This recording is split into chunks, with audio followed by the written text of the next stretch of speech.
नमस्कार दोस्तों, आपका बहुत बहुत स्वागत है एक कदम अध्यात्म की ओर में। दोस्तों, धोनी वाले दादाजी की जीवन चरित्र की कहानी के 2 भाग पोस्ट हो चुके हैं। ऐसा अद्भुत और रहस्यमय जीवन चरित्र था दादाजी का, जिसे समझना हर किसी के बस की बात नहीं है।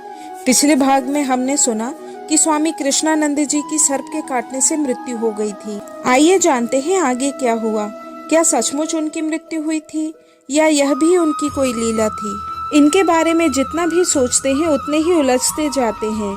स्वामी कृष्णानंद जी को महापरिनिर्वाण के कुछ ही दिन बीते थे। होशंगाबाद में नर्मदा मैया के तट पर रामफल नाम का एक पागल सा अवधूत प्रकट हुआ। दोस्तों, इन सारी लीलाओं को सुनकर दिमाग काम करना बंद कर देता है। रामफल ने पूरे नगर वासियों को अपने पीछे पागल बना दिया था।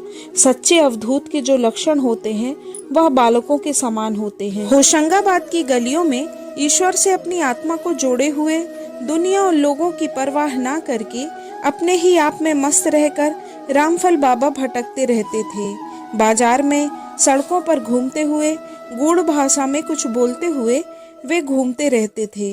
लोग समझते थे कि यह तो पागल है, फालतू में बकवास करता रहता है, परंतु मूर्ख दुनिया वाले नहीं जानते थे कि असल में पागल कौन है। दुनिया वालों को मोह माया के गहरे अंधकार से दिव्य ज्ञान की ओर लेकर जाने के लिए यह पागल आया था। वास्तव में रामफल कौन है, कहाँ से आए, यह कोई नहीं जानता था।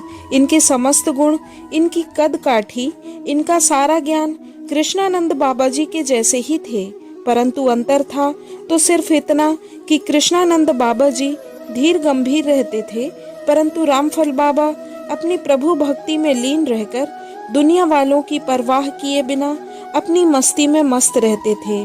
तो क्या कृष्णानंद स्वामी जी ही रामफल बाबा थे? नन्हे मुन्ने बच्चों की टोलियां रामफल दादा के पीछे लगी रहती थी। बच्चों को देखकर रामफल दादा जोर जोर से ठहाके लगाकर हंसते थे। प्रसन्न होकर उनके साथ चल पड़ते।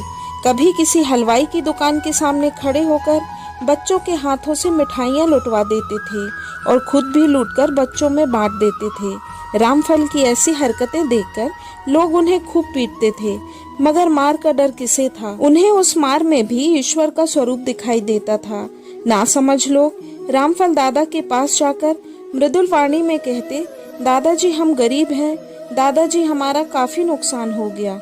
यह सुनकर रामफल महाराज कहा करते कि जाओ अपना बिल मुकाम पर पेश करो।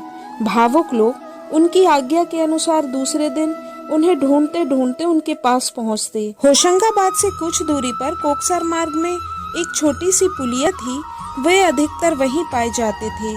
उस पुलिया के नीचे 2-4 बड़े बड़े पत्थर अपने सिरहाने लेकर बैठ जाते और सामवेद की सूक्तियां गाते, कभी संस्कृत में किसी विषय पर बोलते हुए दिखाई देते। कुछ लोग तो उन्हें विद्वान समझते, वही कुछ लोग कहते कि पता नहीं क्या बड़बड़ाता रहता है। जब लोग अपने पैसे लेने के लिए आते हुए दिखते तो वह दूर से ही चिल्लाकर कहते, क्यों रे, तेरा कितना पैसा हुआ? वे इस प्रकार की बोली बोला करते थे। जब दुकानदारों द्वारा बिल बताया जाता तो वे कह देते कि जाओ अपना अपना पैसा ले लो, उस पत्थर के नीचे रखा हुआ है। और लोग आश्चर्य से देखते रह जाते कि जिसका जितना बिल होता था उसके उतने ही पैसे वहां रखे हुए मिल जाते थे, जबकि रामफल दादाजी को यह पता भी नहीं होता था कि किसका कितना बिल बना है।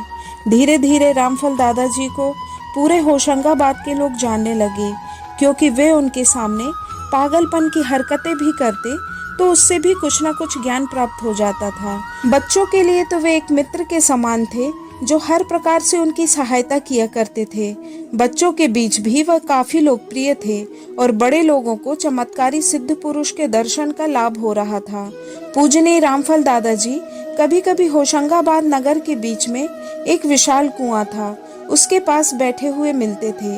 एक दिन पूजनीय दादाजी कुएं के किनारे बैठकर अपनी मस्ती में झूम रहे थे। उनके चेहरे पर आनंद एवं उल्लास की देवी आभा झलक रही थी। झूमते झूमते अचानक कुएं में गिर पड़े। वह कुआं बहुत ही गहरा था। चारों ओर कोलाहल मच गया, लोग शोकग्रस्त हो गए। पुलिस ने रामफल दादाजी को कुएं से बाहर निकाला और देखा कि उनके शरीर में किसी भी प्रकार की कोई हलचल नहीं थी। वे अब इस दुनिया में नहीं थे। पूरे नगरवासियों में शोक की लहर फैल गई। बच्चों को मिठाई खिलाने वाला चल बसा, इसलिए वे फूट फूट कर रोने लगे। उनके मानने वालों के लिए वे भगवान के समान थे, इसलिए सारी जनता बहुत ही दुखी थी। पुलिस वालों ने पंचनामा तैयार किया और रिपोर्ट बनाई कि रामफल बाबा कुएं में गिरकर मर गया है। इसके बाद शव को दफना दिया गया। रामफल बाबा की होशंगाबाद में लीला समाप्त हुई। पूरे नगर को उनकी स्मृति में रो रो कर धीरे धीरे चुप हो जाना पड़ा। ये कैसा चमत्कार है।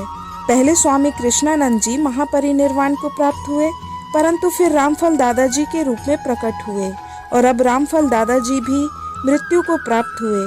बड़ा ही अद्भुत रहस्य है। अब आगे क्या होगा? आगे की कहानी में आपको बहुत सारे रहस्य और चमत्कार मिलेंगे, इसलिए बने रहिए इस कहानी के साथ। इसके आगे की कहानी अगले पार्ट में आएगी। आशा है आपको कहानी पसंद आ रही होगी। धन्यवाद। नमस्कार।